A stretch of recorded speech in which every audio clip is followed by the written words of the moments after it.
भाष्यकार ने निस्त्रिगुण्यो भव कर दिया निष्कामो भव, निष्कर्मो भव नहीं कहा। त्रैगुण्य का क्या है? कर्म है। कर्म और उपासना ही त्रैगुण्य विषय वेदा। इसे निस्त्रैगुण्य करके होना चाहिए था निष्कर्मो भव, ऐसे न करके निष्कामो भव कर है। क्यों? चालनी विषय बन जाता है, क्योंकि अर्थ तो आपने त्रैगुण्य का अर्थ कर दिया कर्म, वेदो कर्म और उपासना, और निस्त्रैगुण्य का अर्थ क्या होना चाहिए? उसके विपरीत उसी का निषेध होना चाहिए ना। कर्म और उपासना निषेध करो, फिर तो अर्जुन को मौका मिल जाएगा, बहुत बढ़िया हो गया। निष्कर्मो कह दे, चलो मैं तो न्यासी हो जाता हूँ। इसलिए यह भाष्यकार जान के कहते कि नहीं, निस्त्रैगुण्य का अर्थ यहाँ शब्दार्थ तो यही होता है, कर्म उपासना रहितो भव, यही अर्थ होता है। कर्म उपासना रहितो भव ये अर्थ होता है। किंतु यहाँ पर वार्ता न करते हुए कर्म उपासना करेगा कौन वास्तव में? कामना पुरुष वाला।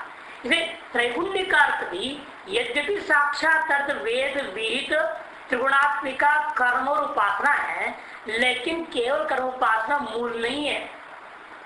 मूल क्या है उसका? कामना। आज लोगों को उस तरह की कामना ही नहीं है ना, तो कहते हैं कि निस्त्रैगुण्यो भव में विचार चल रहा था कि त्रैगुण्य का अर्थ हम कर्म और उपासना तो मेरे वेद विहित, लेकिन वेद कर्म और उपासनाओं का भी मूल कौन होता है? कामना। आज लोग आप देख रहे हो क्यों वैदिक कर्मों को नहीं करना चाहते? क्योंकि वेद जिन कर्मों के द्वारा जो फल की प्राप्ति कथन किया, उन फलों की आकांक्षा ही नहीं है, पहला पक्ष।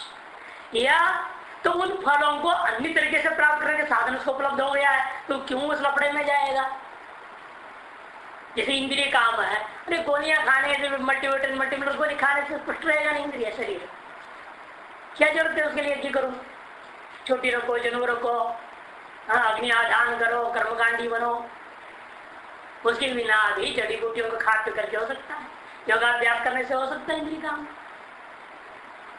इस प्रकार से बहुत सारे ऐसे फल है जिनके अन्य साधनों में उपलब्ध है। कई ऐसे फल है जिनको आज हम चाहते ही नहीं है,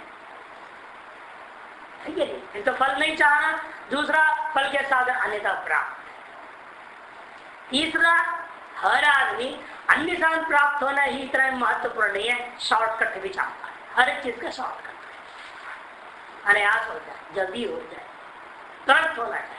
अभी इस चक्कर में लोगों ने क्या किया? इसमें उनकी कामना का स्वरूप और कामना की पूर्ति के साधन का स्वरूप में अंतर पड़ गया है, अतएव क्या किया वेदों। इसलिए त्रैगुण्य से शब्दार्थ सीधे सीधे कर्म और उपासना भले ही हो, लेकिन उसका मूल में कहा जाता है कामना ही होता है। जो यादृश कामना वाला है तो अनुरूप कर्म और उपासना के साधनों को चाहेगा, और कर्म उपासना चाहेगा तो वेदों को पढ़ेगा। और तुम्हें निष्त्रैगुण्य भव का अर्थ इसलिए क्या करना पड़ता है? उसी मूल में जाना पड़ेगा। अर्थ करना पड़ेगा निष्कामो भव ही अर्थ होगा, निष्कर्मो भव नहीं हो सकता। निर्द्वंद्व निर्द्वंद्व सुख दुख हेतु सप्रतिपक्ष पदार्थ द्वंद्व शब्द वाच्य ततो निर्गतो निर्द्वंद्व भव। निर्द्वंद्व का क्या है? सुख दुख और उसका जो कारण है। सब प्रतिपक्ष परस्पर विरोधी नहीं है। सुख का विरोधी दुख, दुख का विरोधी सुख, इसलिए साधनों में भी परस्पर विरोध माना जाएगा। द्वंद्व शब्द वाच्य पदार्थ, द्वंद्व शब्द वाच्य जो पदार्थ है, सुख दुख के साधन है, वो परस्पर विरोधी होते हैं। ततो निर्गतो भवा, उससे रहित हो जाओ, इसका नाम निर्द्वंद्वो भवा। अर्थात सहन करो से रहित तो हो नहीं सकते आप। यावत काल शरीर इंद्रियां है तो आपका इसमें शीतोष्ण सुख दुख का अनुभव होना ही है। उसका तात्पर्य होता है आगमा पायनो नित्या भारत, उनको दीक्षा करो, उनको सहन करो। नित्य सत्वस्थ सदा सत्व गुणाश्रितो भवेत्, तुम जो है नित्य सत्वस्थ हो जाओ, अर्थ सदा ही तुम सत्व गुण में आश्रित हो जाओ।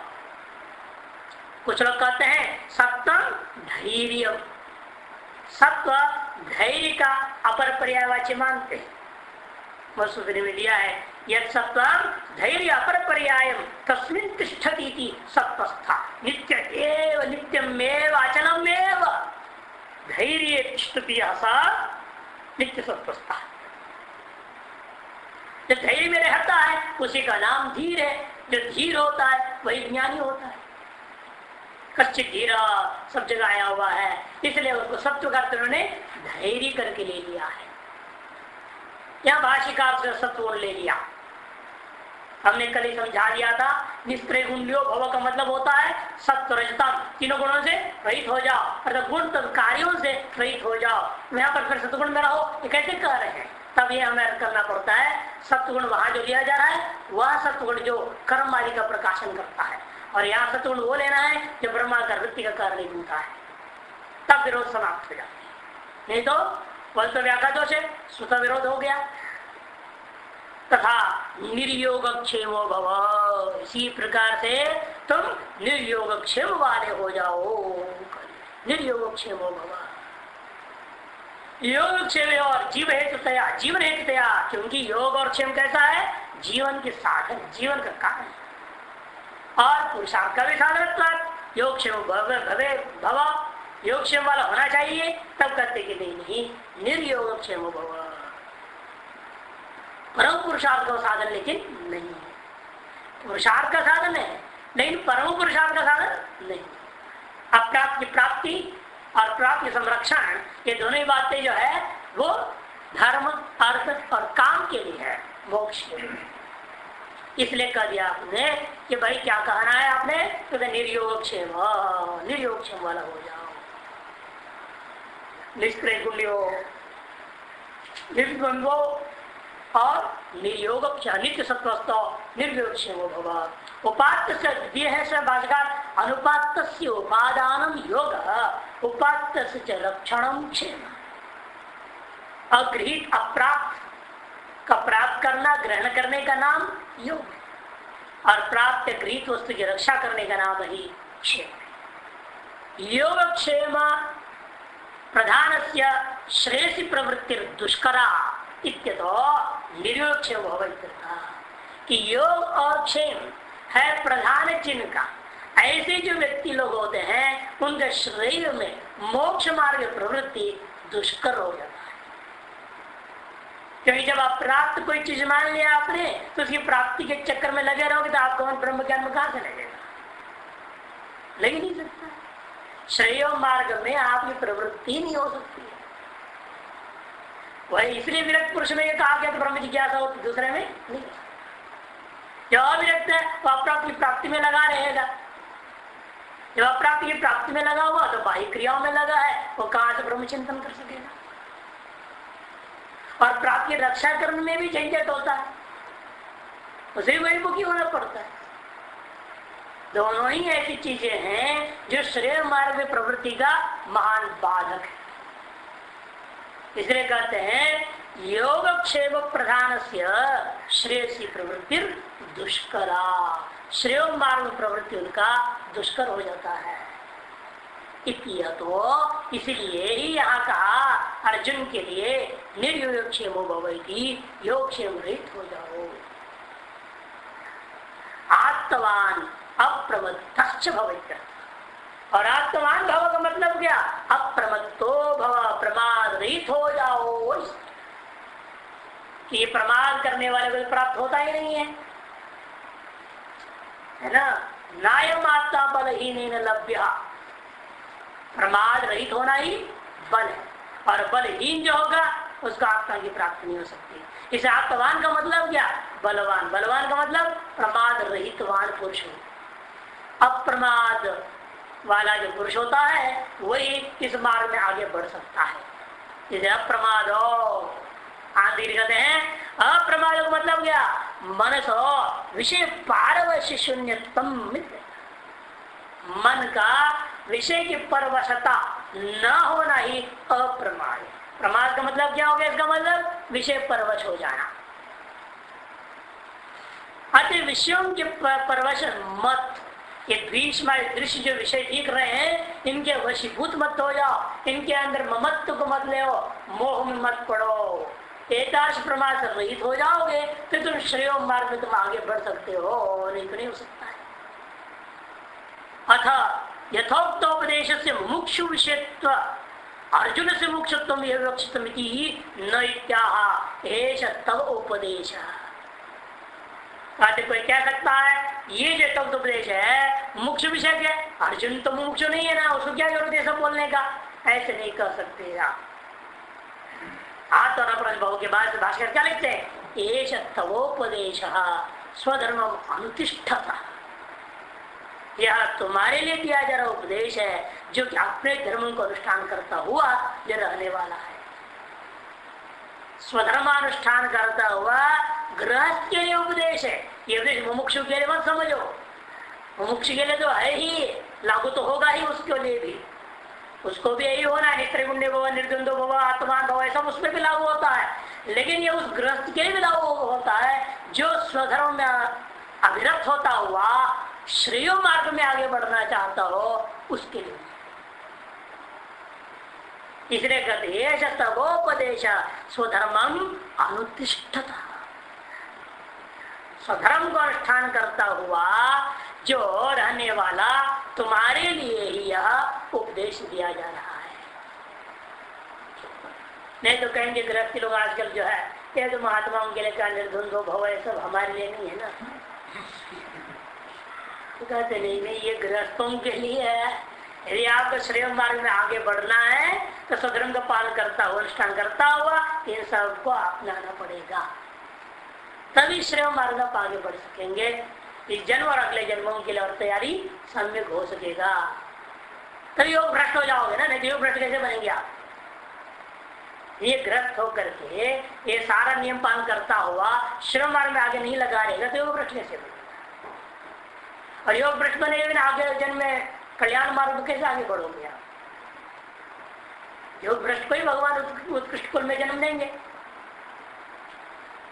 योग भ्रष्ट उसे कहते हैं जो शास्त्र का अभ्यास करते करते करते कर दे, जो कहा हुआ है सब का पालन करते करते मर जाए,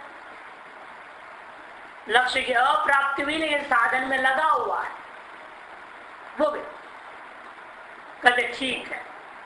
ईश्वर अर्पण धिया स्वधर्मानुष्ठान अपनी फल कामना अभावाद वैफल्यम योग मार्ग से मनवाना शंकत है।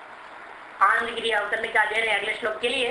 कोई कह सकता है ठीक है आपके अनुसार मैं कोई फल की कामना नहीं करूंगा, एकाश निष्काम कर योग मार्ग में आगे बढ़ने के लिए ईश्वरार्पण बुद्धि से भी मैं करता हूं तो वैफल्यम एवं फल कामना अभावाद, फल की कामना न होने से कर्म विफल हो जाएगा। ये पूछने वाले का अंदर ये है यदि वेद विषय को वेद का विषय करोड़ उपासनाओं को परित्याग कर देते हैं तद अतिरिक्त कोई साधन नहीं रह गया। ये उपनिषद भी ज्ञान भी वेद में कहा हुआ है ना, और उसको छोड़ो बोला आपने, तो वेद में कहा हुआ सकल साध्य साधन भावों को मैं परित्याग कर दूंगा, उससे अतिरिक्त कोई साध्य साधन मुझे उपलब्ध नहीं है। नहीं होगा तो मुमुक्षु भी क्या होगा, सर्वार्थ भ्रंश हो जाए, उसका भी कोई प्रयोजन नहीं रह जाएगा, उन्मत्त उसका सारा जीवन हो जाएगा, निष्फल रहेगा उसकी सारी प्रवृत्तियां। जब ऐसी आशंका कहते हैं कहते नहीं ऐसी बात नहीं, यदि चिन्ह एक पूर्व दूसरा कह सकता है भाई ठीक है फिर तो पूर्ण ब्रह्मानंद अनुभव नहीं होगा हमको,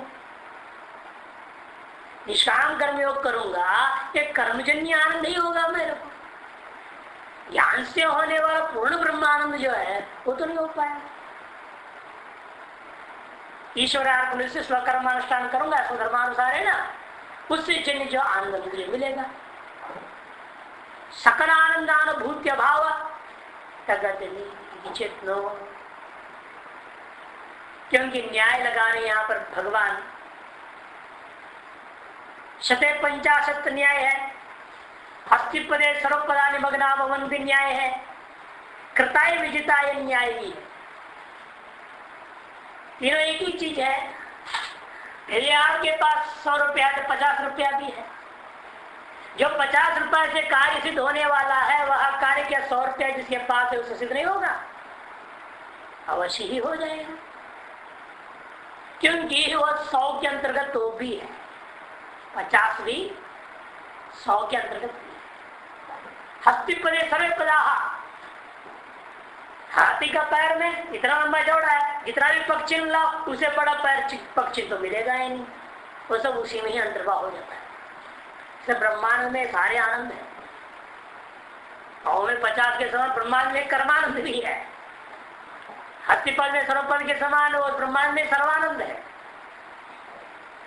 तो वैदिक दृष्टांत देना चाहता है कि भाष्यकार ने कृता है विजिता है दृष्टांत देंगे। छांदोग्य परिषद रैक्य की कहानी आया है, जानश्रुति राजा के सामने एक घटना घटी, 2 पक्षी उड़ते हुए गए, एक ने कहा अरे पीछे बन कहा जा रहे हो, जानश्रुति दिव्य तेज को लांघो मत, भस्म हो जाओगे। तो आगे वाले पक्षी अरे कंवर क्या तू कह रहा है भाई, इसकी ज्योति कोई इतनी है कि जो रैक्य के समान? रैक्य क्या है? तो कोई रैक्य वो है जो कृता विजिता इत्यादि वर्णन किया। कृता वो कहते पासा को, पासा खेलते हैं शकुनी ने अंका तो उल्टा डाइस उसको कर। पहले जमाने में उसमें जो अंक होते थे 1 2 3 4, एक तरफ एक चिन्ह अंक का चिन्ह बना लगता, दूसरी तरफ 2 अंक के चिन्ह, तीसरी तरफ 3 अंक के चिन्ह, चौथे तरफ 4 चिन्ह होते, 4 और दोनों एक पड़ गया, 4 और 4 का तो 8, वो पूर्ण माना जाता है, 8 ही पूर्ण। और 8 में सारी संख्या है 1 से 7, क्योंकि और जैसा भी गिराओगे तो 1 से 7 ही तो गिरेगा, 9 तो कभी गिरने वाला है नहीं, क्योंकि एक पासा 4 में पड़ा है तो दूसरी पासा 3 में हो सकती है, या 2 में हो सकता है, 1 हो सकता है ना। 4 3 7, 4 2 6, 4 2 4 1 5, 5 6 7 8 यही संख्या दूसरे साथ हो ही नहीं सकती है। उसे न्यून हो सकता है, दोनों पास 1 1 पड़ जाए तो 2 हो जाएगा, 1 2 और 1 1 पड़ गया तो 3 हो जाएगा। न्यूनतम संख्या 2 होगी, अधिकतम संख्या 8 होगी, और 8 में सारी संख्याएं आ गई। यथा तथा उस रैक्य का ज्ञान है, सारी दुनिया जितना पुण्य कर रहा है, जितना ज्ञान जिसके पास भी होगा वो सारा ज्ञान सारा पुण्य उसके अंदर है। संवर विद्या का प्रकरण में छांदोग्य उपनिषद में यह आता है। उसी प्रकार यहाँ पर जिस किसी भी आनंद अनुभव करते हो वे उसी ब्रह्मांड की एक मात्रा है। उस दृष्टांत को लेकर कहते इसलिए मत समझो आप उस ब्रह्मांड से भटक जा रहे हैं, अलग हो जा रहे हैं, ऐसा नहीं। एक 10 श्लोक आरंभ कर रहे, देखिए यावानर्थ उदपाने सर्वतः संप्लुतोदके तावान सर्वेषु वेदेषु ब्राह्मणस्य विजानतः। यावान अर्थ उदपान, उद माने उदकम, पिबन्ति अस्मिन् इति उदपान, अधिकरण अर्थ में जुट जो हुआ यहाँ कर्णाधिकरण योजना में अधिकरण अर्थ में जुट हो गया, इसलिए यहाँ पर उदपान मैंने जहां पर जल को पीते हैं लोग उस स्थान का नाम उदपानम। उदकम पिबन्ति अस्मिन् इति उदपानम, जहां लोग पानी को पीते हैं ऐसा एक परिच्छिन्न स्थान, परिच्छिन्न जल स्थान, परिच्छिन्न उदक स्थान, सर्वतः संप्लुतोदक। जितना प्रयोजन आप एक परिच्छिन्न जल से सिद्ध होता है वे सारे प्रयोजन क्या संप्लुतोदक में परिच्छिन्न नहीं होगा, नदी से ही होगा। यही कोई आदमी गांव का था, कभी गंगा तट आया नहीं था, और एक बार वो गांव से निकल के किसी के साथ गंगा जी आ गया, और गंगा जी के सामने खड़े होकर कहे वो कि भाई हम पानी कैसे पिएंगे, यार तो पानी बहते रहता है, हमारे यहाँ तो गांव में देखा वो तो पानी बहता ही नहीं है, आराम से माँ पी लेते, इसीलिए नहा लेते, सब कर लेते, तो बह रहा है तो हमको भी आके ले जा सकता है, क्या भरोसा इसका, हम यहाँ कैसे नहाएंगे, इसको कैसे पिएंगे। ऐसे सोचने वालों को क्या कहोगे आप, मूर्खी तो कहोगे। अरे जो तुम्हारे गांव में विद्यमान तालाब से सिद्ध हो रहा था, पीना, कपड़ा धोना, नहाना वगैरह, वो सारे कार्य इस विशाल गंगा जी से भी सिद्ध होता है। क्यों? इस विशाल गंगा का एक क्षुद्र स्वरूप वो है, इसी की एक मात्रा है। उसी प्रकार जितने भी हम आनंद अनुभव करते हो, विषयानंद, विद्यानंद वगैरह वगैरह, पंचानंद वर्णन किया, योगानंद, विद्यानंद वगैरह नहीं, वो सारे आनंद जो होते जितने भी, अरे महात्मा में जाओ तो बहुत आनंद मिलेंगे, है ना? नाम तो पता नहीं क्या क्या दे देते हैं गुरु लोग, ये आनंद हो, आनंद हो, आनंद हो, आनंद, कर्मानंद, अनेक आनंद नाम कहाँ से निकालते हैं, इनके दिमाग में निकलते रहता है। जितने लोग संन्यास है तो फिर नया नाम दे देते, वो तो कोई बड़ी बात नहीं है, तो मूर्खानंद है। हमारे तो स्टेशन गिरी, बेलन गिरी, ये सब हमने देखे हैं। स्टेशन गिरी, बेलन गिरी, आदित्यवार गिरी, संडे माउंट हमसे चिढ़ाते थे, आदित्यवार में संडे हो गया, गिरी मैंने माउंट, संडे माउंट है।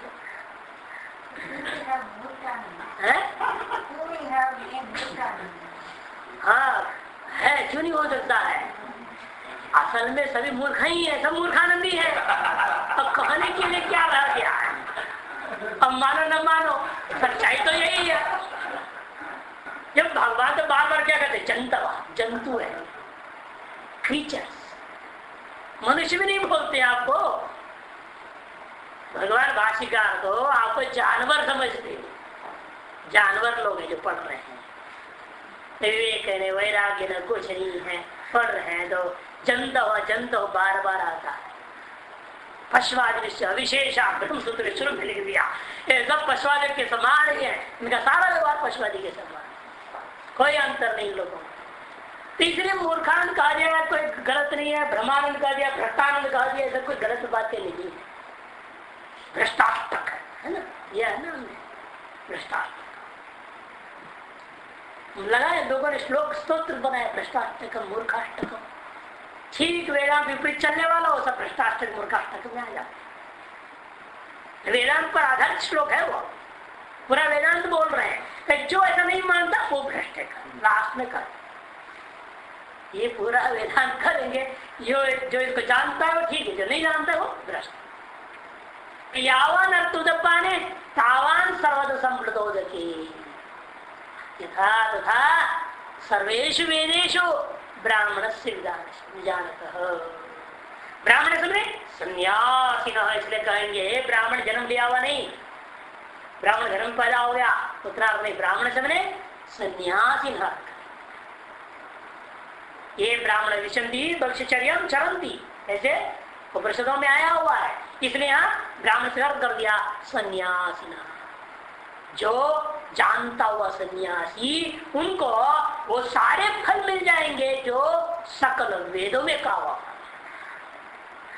जिस ब्रह्म को प्राप्त कर लिया, ब्रह्म स्वरूपानुभूति जो कर लिया, वह व्यक्ति को सकल आनंदों की अनुभूति हो जाएगी। आनंद मीमांसा तैत्तिरीय उपनिषद में भी है, बृहदारण्यक उपनिषद में भी है।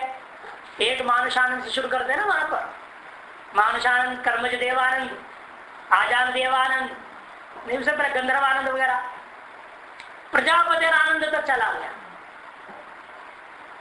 कुछ सकल आनंद कैसे मिलेगा? सर्वेश वेदेश, वेदों में कहा है ना।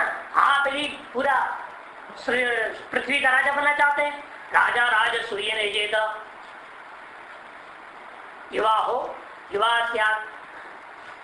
है ना, उसमें तैत्तिरीय उपनिषद में जवान हो, पूरा पृथ्वी का राज्य हो, कोई शत्रु न हो, रोग रहित हो, सगल शास्त्रों का ज्ञान हो, ये सारी चीजें आप कर्म के द्वारा भी पुण्य से प्राप्त कर सकते। कर्म जन्य फल, कर्म के आधार पर ऊपर के लोगों में देवता भी बन सकता है। इसलिए सब कर्म बने सर्वेषु वेदेषु ये आनंद उक्ता ते सर्वे ब्राह्मण से विजानतो पिष्या, यथा यावनर्थ उदपाने से तावांच सर्वत संबंधों के पिष्या। जो क्षुद्र जो से तुम प्राप्त कर सकते हो वह उस विशाल जल से भी अवश्य सिद्ध होता है। यथा जिस क्षुद्र आनंद जितने भी है ये सारे आनंदों को विशाल महान ब्रह्मांड को प्राप्त करने से प्राप्त हो जाता है।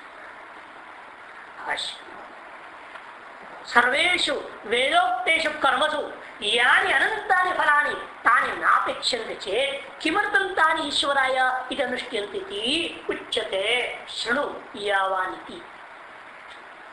सकल वेदों में कहा हुआ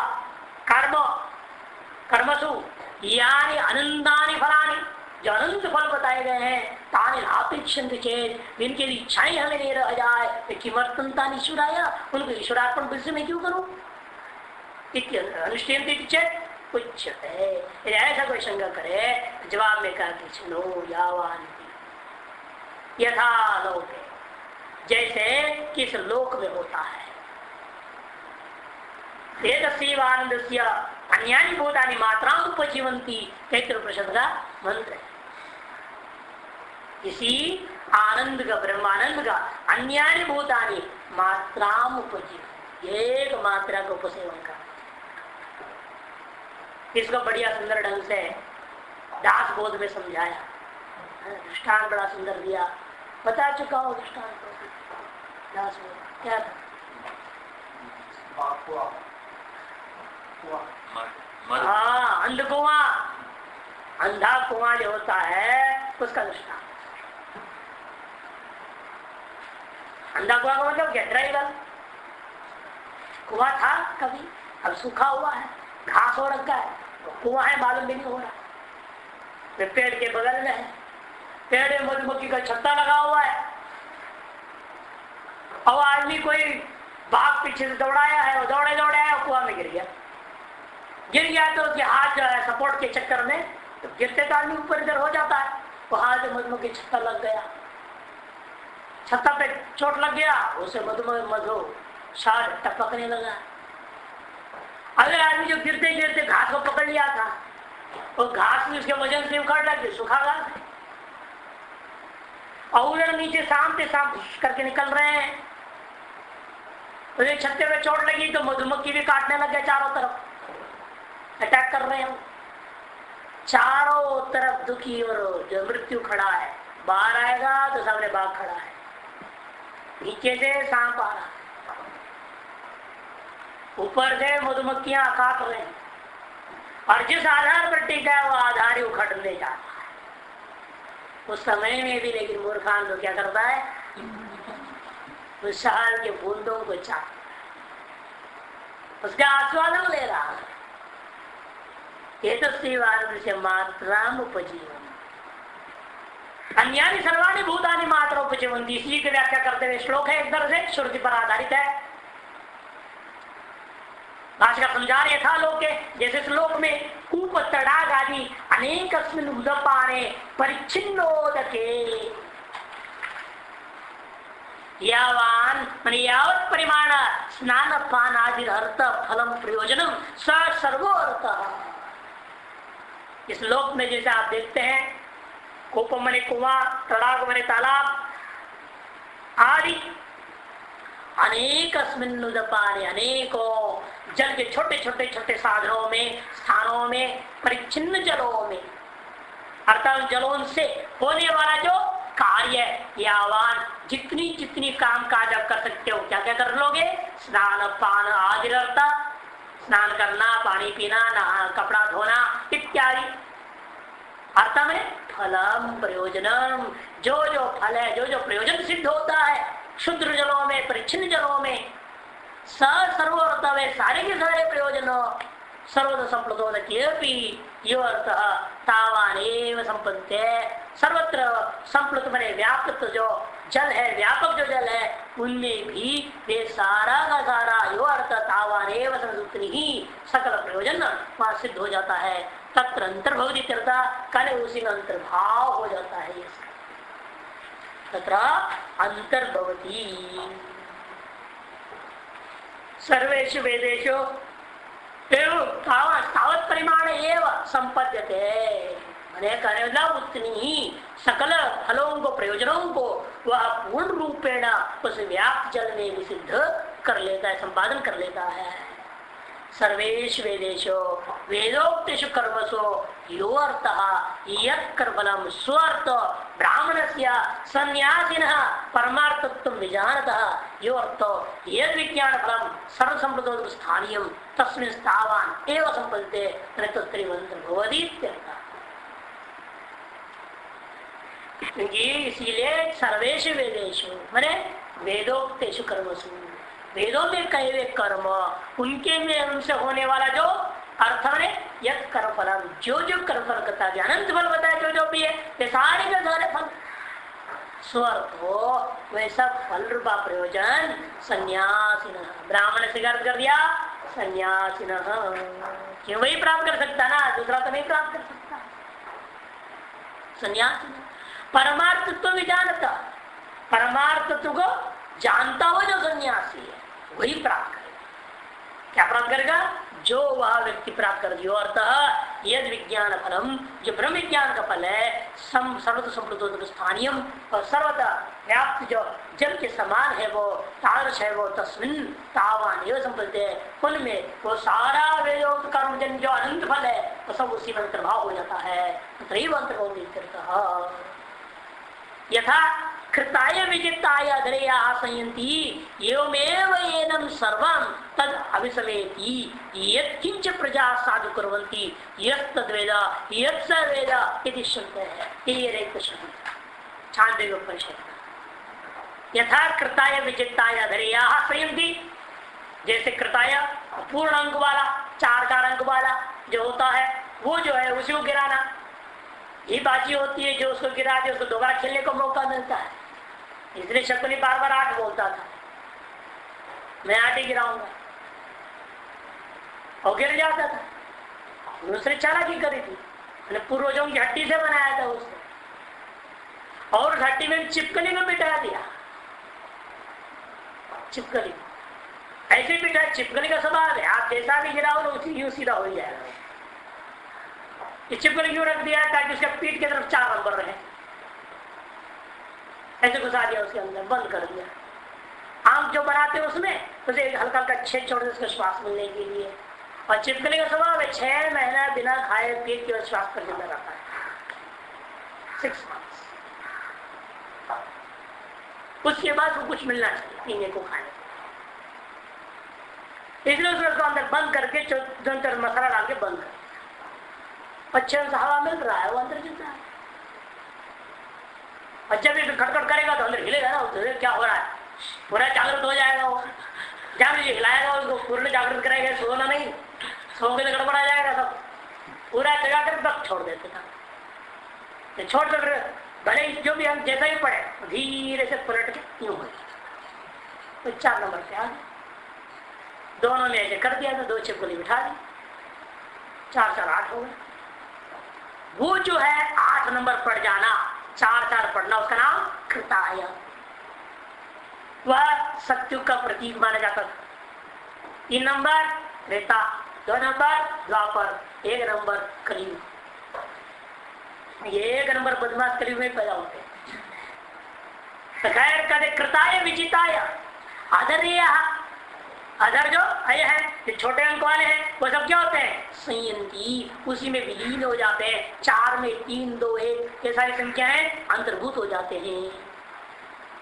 एवं एवं उसी प्रकार से एवं मने रहित्वाम सर्वम तत्समेति वह सारा पुण्य उसके अंदर समाहित हो जाता है। यत्किंच प्रजा साधु कुर्वन्ति जो कुछ ही प्रजा जो है वो साधु कर्म करते हैं ये सारा पुण्य उसी को प्राप्त हो जाता है एक तरह से। यत्तद्वेद यत्सर्वेद जो व्यक्ति उस चीज को जानता है जिस चीज को उस रेत को ले जाना है वो व्यक्ति सारा पुण्य का भागी बन जाता है। यदि श्रुते है यहाँ नहीं कहेंगे सर्वम कर्माखिलम पार्थ ज्ञाने परिसमाप्त जो वक्ष यहाँ भी आगे कहने वाले हैं। अस्मात् प्राज्ञान निष्ठाधिकार प्राप्त है कर्मणि अधिकृतेन कूपतटागाद्यर्थ स्थानीयमपि कर्म कर्तव्यम। इसीलिए घबराना नहीं है आपको आपको जो मिलने वाला आनंद भी उसी का एक हिस्सा है, उसी में अंतर्भूत होने के नाते वहां ही संतुष्ट रहो आप। जिसमें आप अधिकृत है वो कार्य आप करते रहिए, अनधिकृत चेष्टा नहीं करना। तस्मात् प्राग ज्ञान निष्ठा विकार प्राप्त है। ज्ञान निष्ठा के लिए जो अधिकार कहे गए हैं, विवेक वैराग्य संपत्ति है नहीं, मोक्षदा, ये चार अंत जो सात रूपाधिकार की प्राप्ति से पूर्व प्राप्त तब तक आप किस में अधिकृत हैं? कर्म अधिकृत, कर्म में ही आप अधिकृत हैं। कूप तड़ागा तीर्थ स्थानीय मपी, यद्यपि वो क्या है, सर्वसम्मत स्थानीय नहीं है, कूप तड़ागा स्थानीय है, शुद्र है, उसके बावजूद भी वही आपको करना चाहिए क्योंकि उसी में आपका अधिकार है। वर्णाश्रमानुसार जिसको जो अधिकार प्राप्त है उसी को करना चाहिए। जब तक उसको ये अधिकार, ज्ञान निष्ठा के अधिकार प्राप्त नहीं होता तावत काल परंतु उसको कर्म और नित्य अनित्य कर्मों को त्यागना नहीं चाहिए। मनुष्य प्रतिकार साफ कह देते हैं, उनके श्लोक है, मोक्षार्थी न प्रवर्तेत तत्र काम्य निषिद्धयो, मोक्षार्थी न प्रवर्तेत तत्र काम्य निषिद्धयो, नित्य नैमित्य कुर्या प्रत्यवाय जिहास्य। पाठ भेद है सत्व शुद्ध असत्व शुद्धि जिहास्य, अंतःकरण की अशुद्धि को त्यागने की इच्छा से, अच्छा प्रत्यवाय को त्यागने की इच्छा से नित्य निमित्त तो करते ही रहना चाहिए। मोक्षों के द्वारा मोक्षार्थी न प्रवर्तेत, प्रवृत्त नहीं होना चाहिए किसमें? तत्र वेदोक्त जो काम निषिद्ध हो, काम और निषिद्ध प्रवृत्त नहीं होना चाहिए। किसे प्रवृत्त होना चाहिए? प्रिया किम नित्य निमित्त के कुर्यात्, नित्य और नैमित्तिक कर्मों को करते रहना चाहिए। क्यों? प्रत्यवाय जिहास्या, सत्व शुद्धि जिहास्या पाठ मनुष्य। इसलिए भाषा कहते हैं आप कर्म में अधिकृत हैं, को ज्ञान निष्ठा में आपको मान रहे हैं, हमें अधिकार नहीं बन रहा है। लोग का इतरार गया सुनते समझ में नहीं आता है, बैठता है नहीं, तो समझना चाहिए व्यक्ति उसी से हम अभी ज्ञान निष्ठा के अधिकारी नहीं है। जब ज्ञान निष्ठा के अधिकारी नहीं हो फिर करो ना, कर्म कांड करो, नित्य निमित्त कर्म करो, उपासना करो, अंतःकरण को और शुद्ध करो। एक नैष्ठिक ब्रह्मचारी थे, अभी है ऋषिकेश में, वो आते थे बार बार कहते महाराज जी क्या करे, मलेश्वर जी भी कहते संन्यास लो संन्यास लो संन्यास लो। कई लोग कहते मैं क्या करूं? मैं पूछता था उनसे, भाई कौन क्या कहता है, लो ना लो, लेना देना वो बात अलग है, तो मुझे अपनी स्थिति पहले बताओ, आपको क्या लगता है? आप अपने आप को मानते हैं कि मैं सन्यासी होने लायक हूं? इतना देर छात्र सुनिए हो, आपकी प्रवृत्ति कैसी है? क्या ज्ञान निष्ठा बन रही है वृत्तियों की? अभी प्रवृत्ति में रस है कुछ, ये प्रवृत्ति में किंचित भी रस है, तो संन्यास मत लो, उसको क्षय करो, वासना को क्षय करो। 6 साल लगातार हम उसको हर बार रोकते गए। जो दबाव डालने वाले भी डालना बंद कर दिया।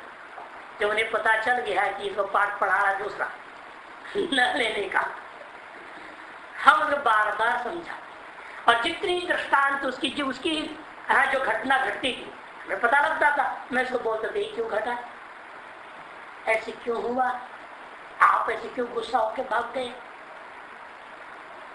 अभी क्रोध आपके वश में नहीं है। अपना एक बड़े गुरु भाई कुछ बोल देता है तो वे सहन नहीं हो रहा है?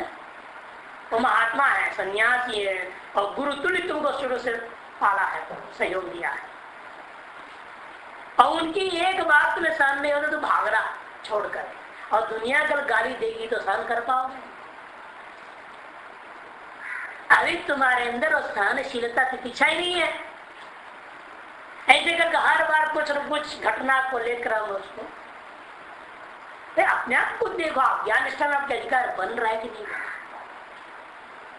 फिर कहने से ले लोगे फिर पतन हो जाएगा, क्या फायदा? जब पतन होगा तब बचाने आएंगे वे लोग? कोई नहीं आएगा। और मजाक उड़ाए, लो संन्यास देके गिर गया, बैक गियर में गाड़ी जाने लगेगी, कौन बचाने आता है? चक्के फंसने का सबको डर रहता है। यानी हम नीचे जा रही गाड़ी ढाक है, लुढ़क रहा है, तो कौन जाएगा बचाने को उसको? इसीलिए ये सब चक्कर में नहीं पड़ना चाहिए। भगवान भाषा जोर दे रहे हैं और यही भगवान की इच्छा यहाँ पर कहते हैं कर्मण्य अधिकृत कुपद्रडागादि अर्थ स्थानीय अपी कर्म कर्तव्य में वो कर्तव्य है कर्म, इसके लिए श्लोक आरंभ होता है। कर्मण्येवाधिकारस्ते मा फलेषु कदाचन मा कर्म फल हेतुर्भूर् मा ते संगोस्त्व कर्मणि। बहुत प्रसिद्ध श्लोक है और कई लोग तो श्लोक के पूरे गीता को कर्मयोग पर घटा दिया है। इन भाष्यकार अत्यंत संक्षेप हासिल कर खत्म कर देंगे इस पर, क्योंकि निष्काम कर्मयोग का विधान करता है जो ज्ञान के लिए एक अंग है, साक्षात मोक्ष का साधन नहीं। ज्ञान का साधन है, मोक्ष का साधन नहीं। तो ज्ञान का साधन कैसे होता है? अंतर्गत शुद्धि का साधन, परंपरा साधन बन रहा है ना मोक्ष का, साक्षात का। कर्मण्येवाधिकारस्ते ज्ञाने अनधिकारश्चेत् कर्मण्य अधिकार भवति। तात्पर्य श्लोक का इतना ही है, ज्ञान में भी आप अधिकार नहीं है तो कर्म में जरूर आप अधिकारी हैं। कि जो भी पैदा हुआ है संसार में वह चतुर्वर्णों में से कोई न कोई वर्ण में होगा और किसी न किसी आश्रम में जी रहा होगा।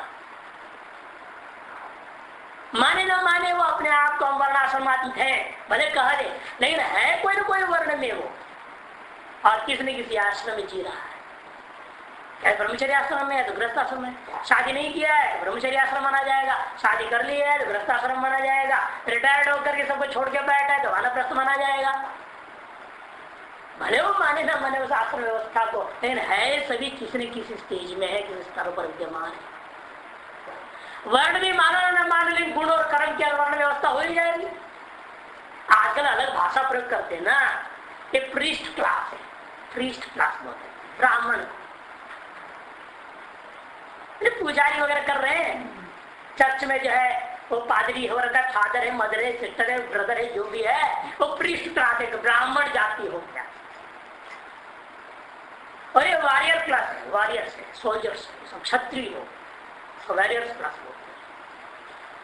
और बिजनेस क्लास, बिजनेस क्लास होता है वो बनिया है, वैसी जाति होती है। और बाकी सब एम्प्लॉयज क्लास है, सब नौकरी करने वाले शुद्ध है। नाम बदला ना तुमने,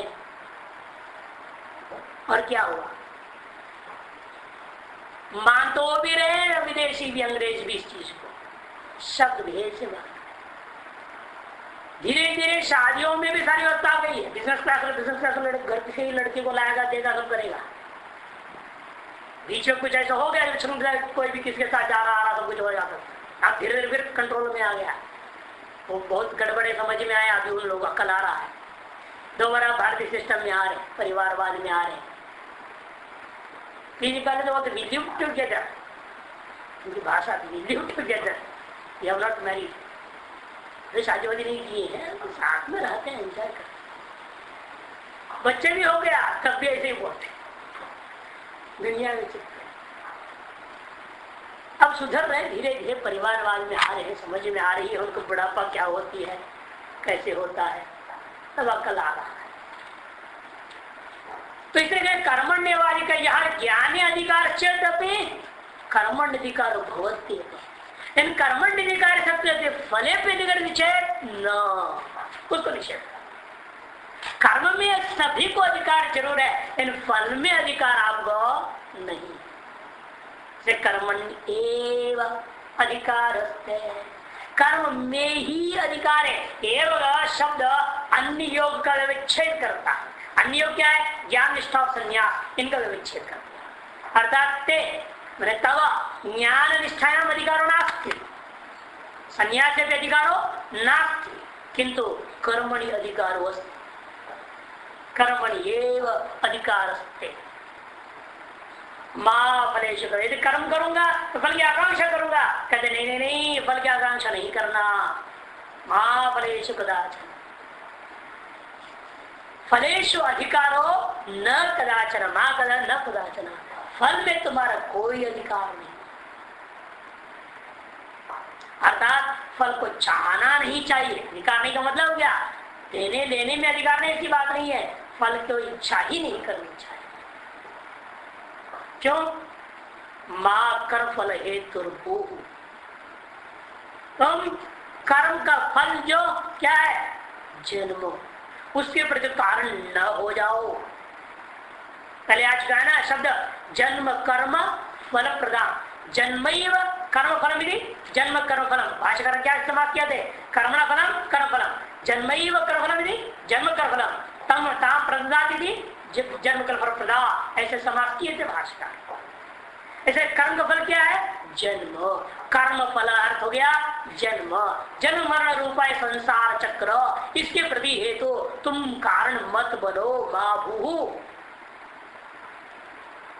क्योंकि कामना जो करेगा वह जन्म मरण के चक्र में फंसा रहेगा। किसी भी चीज की कामना करता है, मोक्ष को छोड़कर, ब्रह्म ज्ञान को छोड़कर अन्य किसी चीज की भी कामना करने वाला संसार चक्र से बाहर नहीं हो सकता। इसलिए कहते हैं कर्म का फल भूता जो जन्म मरण रूपी संसार चक्र के प्रति तुम कारण न हो जाओ। इसे मैं कह रहा हूं कि तुम फल संबंधी, फल विषयनी जो इच्छा है वह कभी नहीं करना, उसे तुम्हारा अधिकार नहीं। कहते हैं ठीक है, फल को नहीं चाहूंगा, मैं जन्म मरण का चक्कर न, लेकिन कर्म में ही मेरी आसक्ति हो जाएगी। कर्म करते करते करते कहते नहीं, कर्म में आसक्ति नहीं, कर्म करते करते निष्कर्मता, निष्कर्म स्थिति का बीज या बोया जा रहा है। इसे करें ते माते संगोस्तु अकर्मणि, अकर्म में तुमको संग आसक्ति नहीं होना चाहिए। तो मैंने किंतु व्यावर्तन करने के लिए यदि कोई कहे जब फल की आकांक्षा नहीं कर सकता हूं, फल मुझे नहीं चाहिए, फिर कर्म में क्यों करो? अकर्म में बैठ जाओ, चुपचाप बैठो आलसी होकर के। महाआलसी की कथा है ना, सुनाया हो। महाआलसी ऐसा बन जाऊं मैं भी, बैठे बैठे खाऊं राजा का रोटी, कहते कि नहीं हो सकता। अकर्मणि ते संगो मास्तु, तो अकर्मणि, अकर्म में तुम्हारा संग न होवे, क्योंकि अकर्म में संग का मतलब क्या है, प्रमाद। माते संगो अस्तु अकर्मणि, अर्थात क्योंकि यहाँ पर बोलने के तात्पर्य भगवान ऐसे क्यों कह रहे हैं, क्योंकि अकर्म में कर्म का न करने में प्रत्यवाय है, लेकिन फल को न चाहने में प्रत्यवाय नहीं है।